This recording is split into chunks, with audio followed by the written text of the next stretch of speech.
Good morning. Another waking up to money. Ben's still asleep. No, in all seriousness, Ben is having technical difficulties. So hopefully he is going to be joining us soon on Crowdcast. But in the meantime, I'm gonna hold space, hold the fort, keep us going, or get us started anyway. So thank you very much, everyone who is joining me live to listen in. It's always good to know that I'm not alone, given that Ben isn't here. So please say hi in the chat. Tell me how are you feeling this morning, and how is it where you are? Is it a beautiful sunny day? Hi, Emily. Thank you. Is it grey like it is here in Brighton? Is it raining?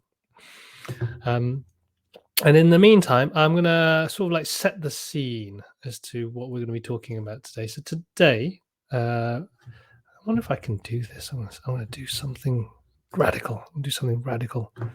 I am going to see if I can share my screen. Oh, I wonder if you can see that. Can you see that? Yeah. So this is an article that was shared with us by Francis Scalacci. She is on our 2020 Vision program, and she's also done our Waking Up to a Happy Pricing course. And is this lovely link-based title, My Life Became Richer the Day I Stopped Chasing Passive Income. So what we wanted to do is kind of talk about this whole idea of, well, from a pricing perspective, what does it mean to think about pricing when you're thinking about passive income, and also maybe just the pros of following the passive income path, and then just maybe a bit of a commentary on this article, actually, in terms of where we thought this was leading, and what we got from it. And I see Ben is with us. Hello. Yeah, I'm back. Yay, cool. So I am going to work out how to stop the screen share. See, how do I do that? All right. Hopefully this doesn't kill everything. Yay! There we back. are. Brilliant. How are you, Ben? I am quite good, thank you. How are you? I'm feeling more calm. My daughter told my wife had to leave for work early, so she's up in London, and so I was holding the fort, having to be the responsible adult, knowing what to do. And my daughter told me, "Oh, it's forest school today, and I need to pack lunch." What? Said no. When it's forest school, you forage for lunch. Now go. Good idea. Good idea. I'd see, these are the things, if I'd known that at the time, that would have been an amazing response. And she would have just been stood there dumbfounded and thinking, "Oh, okay, I'll just have a school dinners." Yeah, exactly. Anyway, so yeah, after that bit of that chaos of, oh my God, we have nothing in the house to give you to eat. Let's rush to Waitrose, young child, and find you there. We will forage in aisle 9. Exactly. We will find you a quinoa salad with roasted from the land. butternut squash and a sausage roll. So yes, that's how my morning started. But now I'm child free, and I can talk about money and passive income. So I hope you heard that initial ramble of where we were trying to go.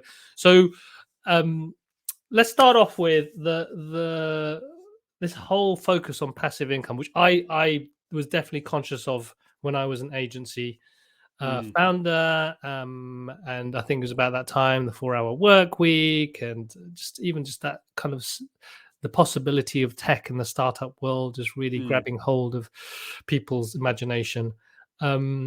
What was your take on the passive income pursuit? As a kind of general idea, or kind of general idea, exactly. For you, it's like, what's the messages that you've been hearing about passive income? Yeah, I mean, so kind of sort of same view. It's, I guess, part of the thing with it. It's that there is a kind of very captivating idea in there, isn't there?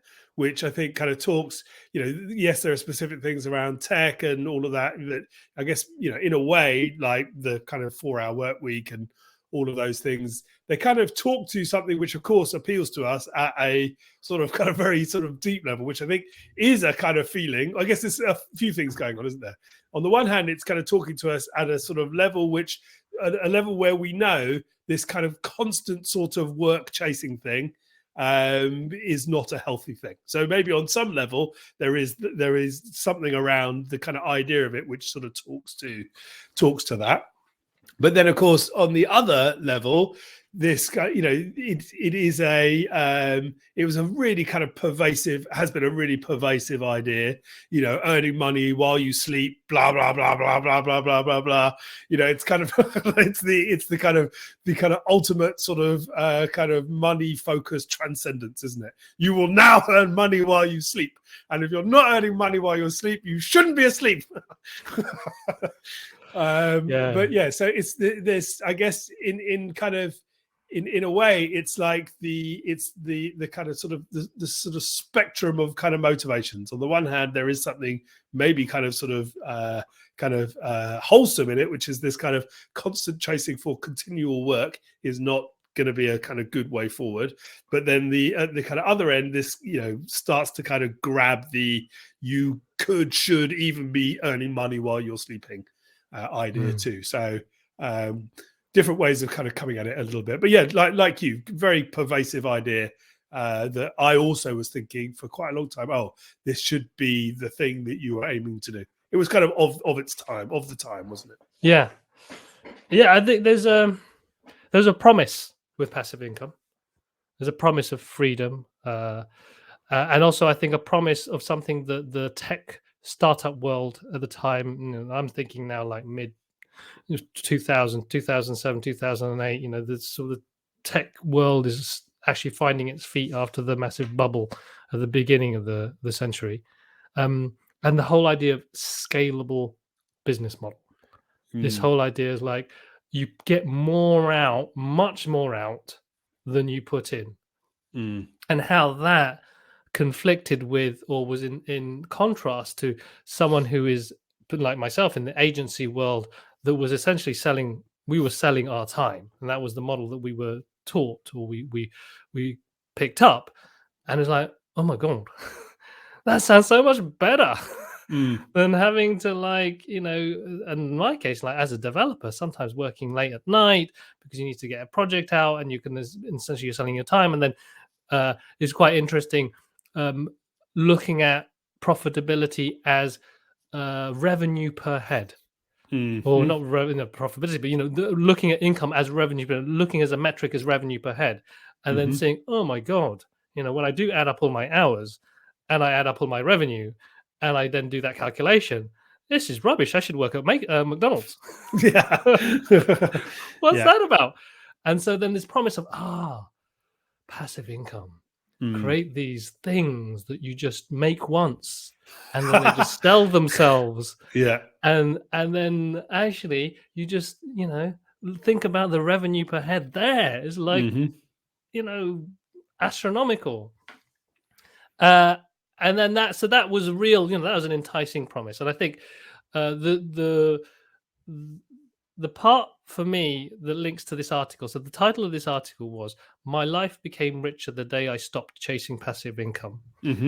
I think one of the elements that I would like to talk about, and maybe touch on, is creating this judgment around a business model or a revenue model. Oh, if you do this, you are good. If you do this, you are bad. Which I don't think is helpful, and speaks to, maybe we can touch on the money stories. And then the other thing for people listening is maybe also just talking about it from the practical point of pricing and a pricing strategy for passive income. So, the premise is, whatever revenue model you take, selling your time, products, whatever it is, there is no innate good or bad in it. Yeah. And if you are going to choose the passive income route or the product route, what does that mean in terms of your pricing strategy? So let's take the first bit about this idea of, maybe commenting, I don't know, on this article about, once I stopped thinking about passive income, my life was so much better. Mm-hmm. That wasn't really about passive income, was it?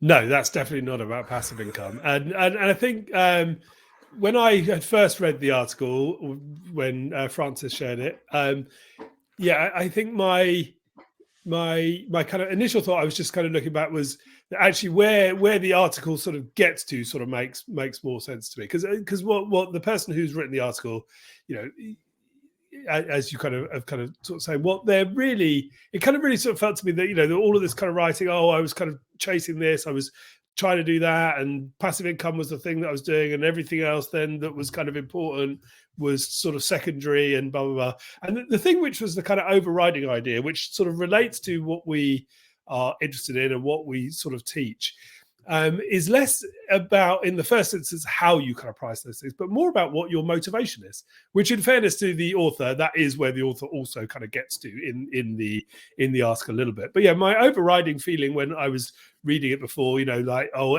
passive income's important, and like you say, it's not actually that passive income is either right or wrong. Actually, the most important thing is, what is your motivation? What is it that you want to enjoy doing? Like, you know, as you say, it's not that, you know, it might be that the kind of the thing which really motivates you, and the thing which gives you your energy, and the thing, you know, the space you most want to inhabit is best engaged with, you know, is best kind of bought by clients in a kind of sort of project transaction, which, you know, maybe has some sort of unit of time as its thing, maybe not. Actually, it's irrelevant. Like you say, it doesn't actually matter what the thing is.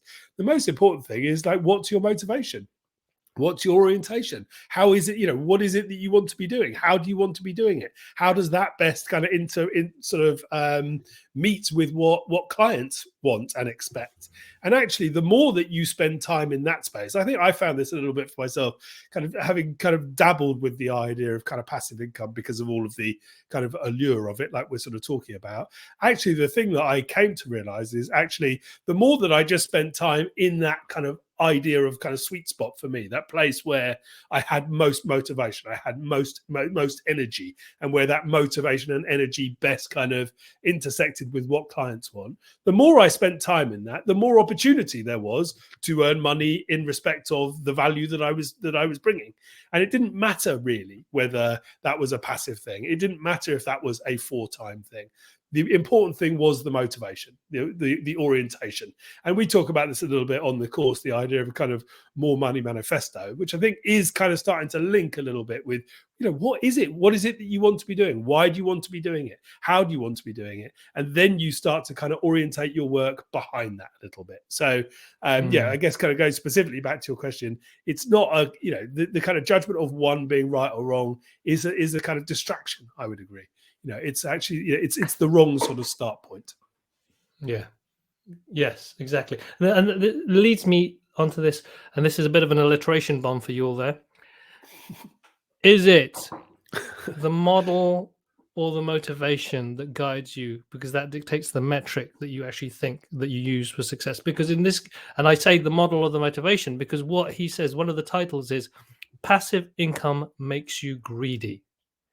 So the way I understand him trying to say that is, like, if you take on the model of passive income, or, you know, product based, it's going to motivate you in a way that you're going to be focused much more on this metric of money. And what you were saying there, actually, if you go in with the motivation to, I don't know, amplify or reach more people, as many people as possible, without being limited by the hours in the day, then this, you know, this model might be the way. Mm-hmm. Mm-hmm. And so so the question maybe to you, Ben, is, do you think there is a danger that if you go follow the passive income model unconsciously or without consideration, you end up just looking at numbers on a dashboard in your product app? Yeah. Well, I think, you know, the thing which we the kind of the goal that we have, the goal that we set out, the goal that we commit to, is the thing which starts to organize what we do a little bit. And so I think if the goal is passive income, then the thing which is going to occupy your mind is the passive income, and that is a money thing. If your goal is impact, if your goal is balance of kind of, a better balance in how you kind of work, or any of those other things. So the goal, I think, is an important thing, and so it is worthwhile to give time and energy to ensure that the goal that we are working towards is a goal that we really hold, that we really do value, because I think it is kind of inevitable. The thing that we put out there is the thing that we start to measure our progress against. And so if it is as crude and a simpler thing as just a kind of financial thing, it's passive income, then it will have the effect of kind of, it will become the lens through which we see lots of things. I think that's really important there. That whole defining the goal, defining what it is you're really trying to achieve, forgetting the models and the ways of getting there. And I think that's, I believe, and I'm guilty of this, and have been guilty of this, particularly when I was in the agency world, of not really defining that authentically, really, truly for myself. Yeah. And I remember particularly being in an agency, inheriting the goal in terms of, it was growing the size of the agency. You got this whole idea of like, okay, getting to a point where you maximize revenue per head, you might have multiple offices, you work on the business rather than in the business. And all of these were hows of getting to this idea of what does it mean to run a successful agency. Yeah. And I resisted that. And I realized now I never got that right. I never really managed to delegate correctly or maybe build the right team, inverted commas, for that model, is because I still I wanted to be doing the work. I didn't want to be a manager. I didn't want to pull myself out of that feeling, whatever that feeling was, which at the times I couldn't articulate. It's like, I just like developing. I like programming. I just want to do programming. In that case, I think now I liked solving problems. I didn't want to be in a place where I'm just telling people what to do. And so without that awareness, I used the model wrong. So I'm thinking, the way I'm putting it is like, passive income model might be great, but if you, like you said, you got the wrong goal, or you're not clear about the goal, it might substitute whatever intention you had before. Passive income just becomes the thing that you're chasing. Yeah, and that's right, because it's not necessarily a passive income type product might be a happy byproduct of you kind of being in pursuit of those other things which are kind of more important. Because it might be that when you've kind of connected to the thing which actually kind of motivates you, which is doing a certain kind of work for certain kind of people in a certain type of context, that you're kind of doing that work, and in the process of doing that work, that a kind of a byproduct of that is that you happen to have created something which other people might be able to enjoy, use, benefit from. Again, that's kind of great. That's a happy byproduct of you spending time in the kind of work zone that you most wanted to kind of be in. But again, it's about kind of sequence of motivation, isn't it? Because if you set out to do that, you create all of the kind of pressure and actually resistance around all of those other things, because you were just being a bit limiting and narrow-minded on that as your kind of thing. It becomes the dominant idea. But actually, it's not to say that that passive income products don't kind of just bubble up naturally as a happy consequence of you spending time in a kind of work zone that you kind of most want to be in. It reminds me, actually, and this is, I link it to this conversation we had with Rod Fitzpatrick about writing books, writing nonfiction. And the link that I have is like, he said he found the most useful thing was to coach one-to-one people on this idea of writing books. And through that process, he learned what worked, what didn't work. And then he got to a point that he could then put that into words that people could just follow on their own, which essentially becomes the book. And so in his case, his goal was always to write the book. But there's also, for people out there who do sell their time, their expertise, there's something there around, maybe you want to spread that knowledge to more people and give more people the ability to do it themselves. And a passive income model, i.e. a book, a course, is the best way to maximize the impact.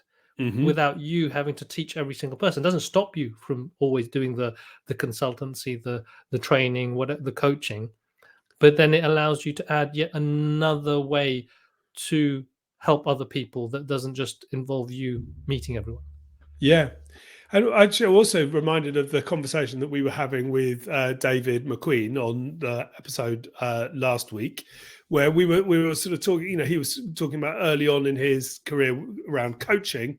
You know, knowing that there was a kind of finite amount of time. His initial thing was, I have 46 weeks because the kids come, you know, not in school. So if I have 46 weeks, what does that kind of mean?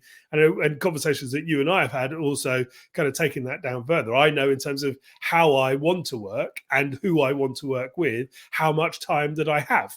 And so that actually, you know, if I want to be able to have time to, you know, always be learning about kind of new things that are interesting to me. If I want to have time to be able to explore with kind of projects which are kind of new projects which don't have obvious kind of income associated to them, then you start to get an idea about, you know, how much money you would kind of need to earn from the kind of money making time that you have. And it's kind of interesting. Again, this is all why actually the kind of more valuable thing in a sense is being clear about these things. You know, who do I want to work with? How do I want to work with them? These are really important. What kind of impact do I want to have? And then you start to kind of find, you know, the kind of creative response to that actually is unconstrained in a way. And that's, you know, that's where we start to get to really kind of valuable work. And it just, again, reinforcing the point. It might be, to your point around kind of Rob's thinking, that there is a product which naturally kind of bubbles up, which means more and more people can kind of learn from your expertise. But it's a happy byproduct of you being in your most kind of creative zone. It makes me, well, that when you were talking there, I popped up in my head that, you know, one of the questions we ask on the happy pricing course is, what will more money buy you? And what I heard you say, and what I want for myself is I want more time for creative endeavors to explore different things. And then that thought then led to this idea of, and bear with me everyone, thinking like a VC, where you have lots of different bets and most of them won't win. Yeah, most of them are, you know, it's really hard to know whether they will lead to something that builds revenue. But then you double down where you see there's proper traction, and there's like, you minimize the risk of actually getting a return. So whether that's, oh, I'm just going to do my day job because I know it's going to make some money, and I'm just going to do it, price it well, and think about it better, so that then if I maximize the revenue from that, I can then create more time and freedom to explore other things that then might take over. So yeah, it's interesting that just that, again, question to help people guide whether passive income is for them or not. Below that is, what is it that you really want? What is the goal? And that's also around monetary goals as well as energetic and aspirational goals. Yeah. Did you want to say anything else on that? I guess the only sort of small point I was going to say on that, which comes back to, you know, what picking up on the thing you're making, what more money buys you. This does start to also get to the money stories thing, because when people are exploring that, you know, how much is it that I, you know, you should be earning, could be earning for this kind of time. People, I think, have a habit of kind of knocking that down. Oh, that's too much. I shouldn't be earning that. That's not appropriate. So even before they get into a really kind of constructive endeavor of kind of working out their kind of most creative work, in a sense, they're also just to be aware there is a habit, there is a tendency to kind of undermine yourself at the point of thinking about that. And so just to kind of be aware of that would be the other kind of invitation. Definitely. Yeah, I think there's a whole conversation we can have around, you know, how certain models can be not as effective because of the meaning we put behind the money situation there. Before we finish, I would like to touch on the kind of the things that people need to think about or be conscious of when pricing and thinking about a passive income model, because my mind it's a slightly, we talk a lot about conversations, and so when you're a service-based business, being in conversation with your customer, really understanding, you know, what outcomes they want to create, and what does value mean to them. That's, you know, that's quite a organic, active experience. While when you have passive income, you have to set a price at some point. But how do you set that price? So I don't know if there's something we could leave people with in terms of, okay, these are the principles in terms of finding the number, but then when it comes to passive income, how could they get to that point. And I know someone on our 2020 Vision program was asking a question about that. I think he's here, Avinash, around actually there must be a price that we need to present to people rather than always be in conversation with each individual customer. And I think the kind of the point, yes, on the course we do talk a lot about conversation, and conversation. This is going to sound totally stupid. Conversation is, of course, something like this. This is a conversation where you're actually talking to somebody. But conversation is also it's a kind of sort of sequence of experiments in some respects, isn't it? So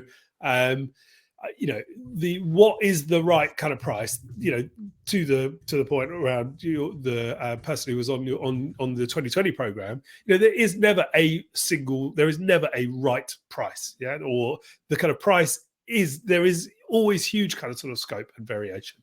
And I guess, the answering the what is the right one does also kind of link a little bit to what we're talking about, the motivation thing. If you find that you've created a product which can be enjoyed by many people as an ongoing thing, the amount that needs to be worth to you is kind of worth something quite different to if you were only chasing this idea of kind of passive income products. So, what role the kind of product plays in terms of helping you live your own life is also part of the consideration. In terms of what I'd just say, given that it's not about selling a service, I think there has to be a little bit of experimentation with it. And there has to be some work done on the part of the person who's providing the product to establish the value of it.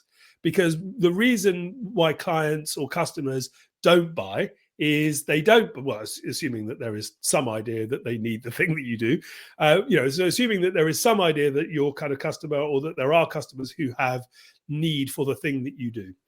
The point where they don't buy, it's because they haven't yet been able to understand how the value of the thing that you do, that it is worth the amount they want. So, i.e., that the problems that they have, the things that they want solving, is met by the thing that you provide. And where somebody says, I can't afford it, really what they mean is you haven't yet demonstrated to me that it is worth it. And so there has to be some degree of iteration. There has to be to some extent, some kind of experimentation with the pricing of these things, because you might think, oh, well, the easiest thing to do is I'll just make it very, very cheap. But that doesn't actually make it easier to buy, because then you are sending a signal, actually, the value is less. So it does take work. It does take experimentation. You do have to kind of work with your market, because things around choice is important. Just offering a single thing doesn't make it easier to buy. Just offering a cheap thing doesn't make it easier to buy. And so the point around these questions is not that there is then a simple route to knowing what the figure should be. There isn't a simple route to knowing what the figure should be. There should be experimentation, and there has to be the work done on the part of the person who's providing it to establish the value in the mind of the people who will buy it. And that has to kind of be teased out through some idea of conversation, whether the conversation is one-on-one, as it can be with a service, or whether the conversation is 1 to 100, 1 to 1,000. There has to be some dialogue. There has to be some, I'm offering this to you, and are people responding to it? If they are responding to it, okay, what does that tell me about the assumptions, the hypotheses that I have behind it? And if nobody's responding to it, what does that also tell me about the assumptions and hypotheses I have behind it? So the idea of conversation can be one-to-one.